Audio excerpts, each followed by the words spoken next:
Right, second last day in Canada, and we've decided to finish things off with a bit of a gym session. We're going to go get a feed, and then we're going to go play a round of golf. So I suppose the gym is something I'm good at. Yeah, the gym is your strong suit. We attempted this the other day. Unfortunately, the battery went flat, so we're going to try and document this again, but Mitch was struggling out there. It was a real struggle on the golf course, to say the least. Yeah, the coordination part of golf. Not quite getting it. Not quite getting it. So we're really hoping we can see some improvement out there today from Mitch. It's all we're after. We've got a bit of a goal in mind. Maybe halfway through the video, we'll let you know what that goal is. Maybe we won't say it up front right now. We won't reveal the challenge for my golfing today. We'll leave that for a little bit of a surprise later on. But you know what? Just like my field being fitness, I deal with a lot of people who, talk about having gym anxiety. So they're a little bit nervous to go into the gym because they don't know what to do, or they feel like people are watching. I must admit, I am experiencing some golf anxiety because I'm teeing off with three guys who are pretty skilled at golf. And, they're going to be watching the swing. It's not good, but you know what? But in saying that, from someone that does golf, and my friends golf, and they're very good at golf, no one actually cares. And it's the same for people in the gym. It's true. No one actually cares but yourself. So just overcoming that and getting on with it. Just turn up, be consistently average, and do your thing. Anyway, it's going to be a good day. Three things that I really enjoy, which is gym, food, and I do really enjoy golf. Despite being the worst golfer in the southern and now northern hemisphere, but we're working on it.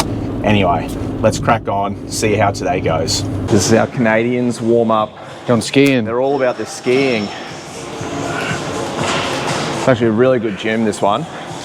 It's a Anytime Fitness, but I tell you what, they've really pimped this thing out. There's a lot of cool equipment in here. All right, we're just doing the basics and doing them well today. Kicking things off with a weighted Attempting to. Now you got this. Boom.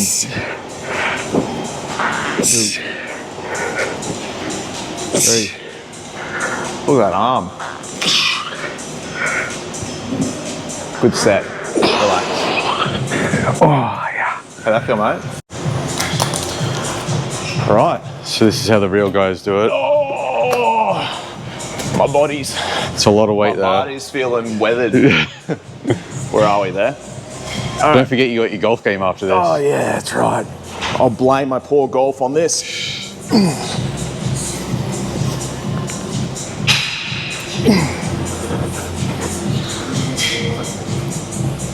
Good depth.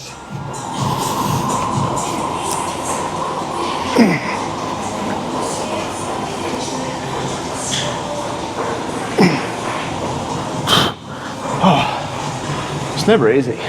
You think after 22 years, you'd be like, oh, it gets easier. It just doesn't. It gets harder. So Sam, you've had a little bit of time off the gym. Say, like the last probably 6 months, you've got back into it. Yep. Advice for people who have had some time off the gym, who are looking at getting back into it. Well, for me, the hardest thing was just to get a routine. Once, I always maybe did one day and then I thought I'd keep going, then something came up and I didn't go. For me, it was just getting into that actual routine. Yeah. And then once you get in the groove, it's like you just keep going. So don't focus on breaking records, maybe just focus on setting the routine in the first place. Yeah, that's it. Yeah. And then the rest follows. Exactly, yeah. Just getting, just aiming for 2 to 3 days a week and then doing that. And then you need to find the love and passion for it again. You need to want to do it for one, but then you just need to get that routine where you're like, this is my lunch break, I'm going to the gym, or after work at 4 o'clock, you go to the gym. That was the hardest thing for me, was just getting back into that groove. But once you're in it, it's just like a habit, So it's just forming a habit. Form the habit, all right? Don't break records. And it's humbling getting back into it, because of what you used to be able to do is it's not there. But a couple of months in, and then things start to happen, and then you're like, well, let's keep it going. Don't focus on where you once were. Just set the routine, because if you try and come back and be 10 out of 10, it's not going to happen. You'll feel deflated. Yeah. But I think the biggest thing is just getting in the car and doing it. Doing it. Just do it. I love it. Because then you get back and then you've done one, and then you do one more, and then you've done two. Just keep going. Yeah. It is compounding interest. Yeah. Let's warm these shoulders up.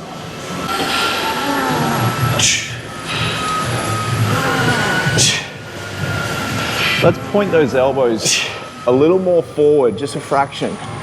Elbows towards the mirror. Elbows forward.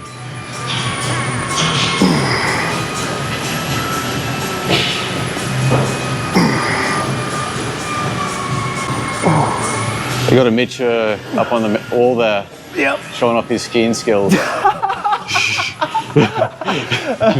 That is an exact replication of Yeah, but he what I wouldn't did. have landed that. He would have been face first in the snow. Yeah, I usually go a little bit higher than that. Yeah.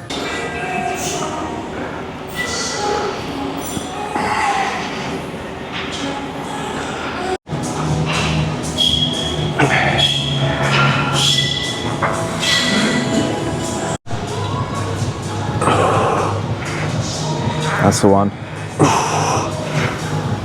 Get it, mate.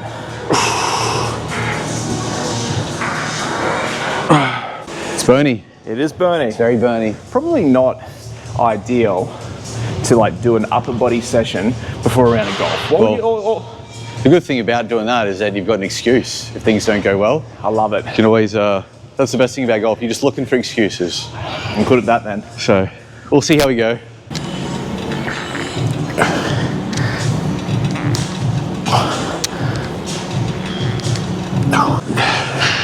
Wouldn't call them, I'd call them little noodles. What, you wouldn't think the blokes had some time off, would you?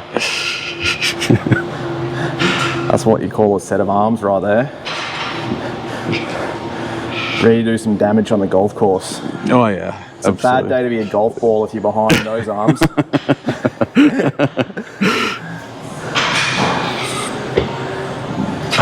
Nice. Okay, so as he described pipes, if I have pipes, these are basically, I don't even know what you'd call these things. Well, I'll tell you what, they're good for nothing on the golf course, that's what I can tell you. Bicep size does not correlate to golf course It abilities. certainly doesn't. I've seen that firsthand. Yeah, we've seen that.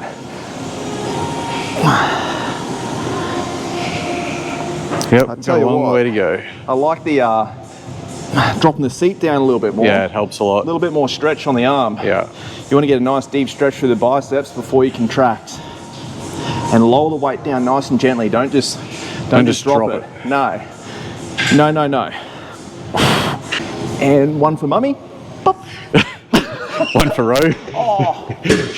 All right, that's gym done and dusted. We're going to go get a feed now. A little interesting thing, if you're ever in North America and you want to find the Aussies without actually hearing them speak, you just got to look for the two idiots who are wearing shorts. Constantly. The only blokes in North America wearing It doesn't shorts. find it cold as the Australians. It's not that cold here. I don't know what everybody's whinging about. One thing I will say about Canada is the produce is amazing. The supermarkets are fantastic. And I really do think that it's easier to make better choices in terms of like nutrition and calories. Like for example, this little supermarket here, you can just come in and order yourself like a turkey wrap. It just seems like there's more options. And I was explaining to my brother that I really do believe that in terms of like overweight people, there's far less in Canada. And I must admit, I wasn't expecting that. You thought that'd I thought it be... was going to be the other way around, but I think it boils down to there's a lot, the produce is better, there's more choices, but I think people are more active. People are outside more often, I think, and Everybody's playing golf, everybody's hiking. There just seems to be a little bit more, I suppose, health conscious. Yes, yeah, I would say. In saying that, let's order some Let's food. get it tucked into a wrap. Let's tuck in. This probably doesn't do it justice, but this wrap is the size of a child's head. The girl wrapping it up was feeling the pressure. She could barely close it. But yeah, nice turkey wrap. Got ourselves some tofino kombucha. We're going to wash it down with some berries. You know what? This punnet of raspberries back home would be about $47. $2.50 in there. Is that all it is? Well, it's 2 for $5. So Not bad. Not a bad deal. Sweet deal. Let's hook in. Let's devour. It's so yum. It hits every time. Really does. We're at the golf course now. Sam, tell them my mission. The mission is break 80, and it could be a questionable mission, but just for the golfers out there, just give them an idea of the course we're playing. Okay, so yeah, break 80 usually sounds like it's going to be pretty difficult, but this is a par 54 golf course. So we're giving him 26 strokes to break his to go over par. So can he do it? It's going to be very close. He's going to have to be on his game, to say the least. But just give you an idea, I pulled out a 92. 92. Okay, yeah, you got 92 last time, so it's going to be a significant improvement to break 80. But we'll keep you posted. All right. I'm feeling kind of confident. I'm feeling good. Yeah. I'm feeling good, and that's all you can do. Consistently average. We'll see how we go. We're going to break 80 today, people. All right. And if I don't, I'm not flying home tomorrow. I'm going to stay here until I get it done. Sam, first 9. Yeah. Front 9. What did I hit? You shot 43, 16 over. Okay. So yeah, we're not looking great, but the first few holes went alright, and then there were some bad ones in the middle there. Yeah, we had a 9, so that was a tough one. So I've got 9 holes to make this up. I think to get it together.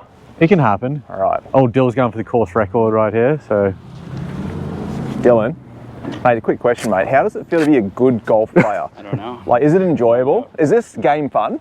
It's more fun when you play with better players. Okay, yeah. Well, that's hurtful. So you want it to be remaining at 2 against me? For a beer. Okay.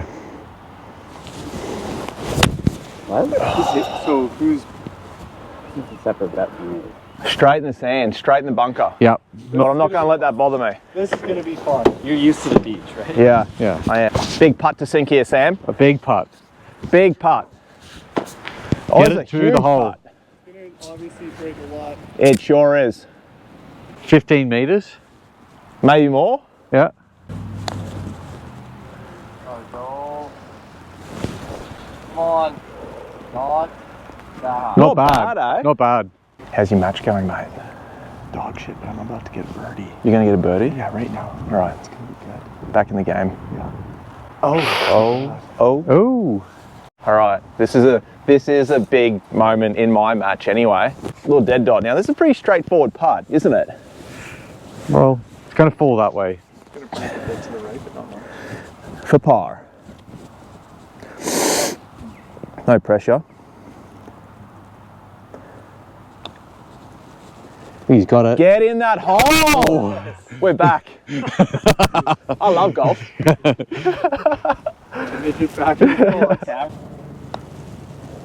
Very nice. Good golf, mate. Good golf. Was that par? All right, so that's the end of golf. And I suppose almost, that symbolises the end of the holiday just about. Yep. But Sam gives the report on the game. Yeah, there was a lot of improvement that I saw from Mitch today. That he came out of the gate struggling big time and somehow turned it around. His goal of breaking 80 was missed by 2 shots. So he had an 81 on the card. Not terrible. But the game prior to that, I hit a 92. So you know, here at the Mitch Lewell Academy, we're all about just being consistently average. And the improvement, we've got to take that. Oh yeah, it was a lot to take out. And the conditions we are absolutely soaked through to the bone right now. Conditions were horrible. A typical Victoria day, it's... Feet are wet. Yeah, feet are wet. They're going to be very wrinkly when I take my shoes off. But I got a lot of takeaways, all right? I played some golf with some better golfers. I learned some tips. Yep. And we're just going to keep progressing from there, I think. Yeah. But So it was a good day. It's the end of the holiday, really. The end of the holiday. He's off tomorrow, back to the motherland. So yeah. But it's been a good time, that's for sure. Absolutely. Until next time, mate. Yeah. Lovely. Alrighty. Boom.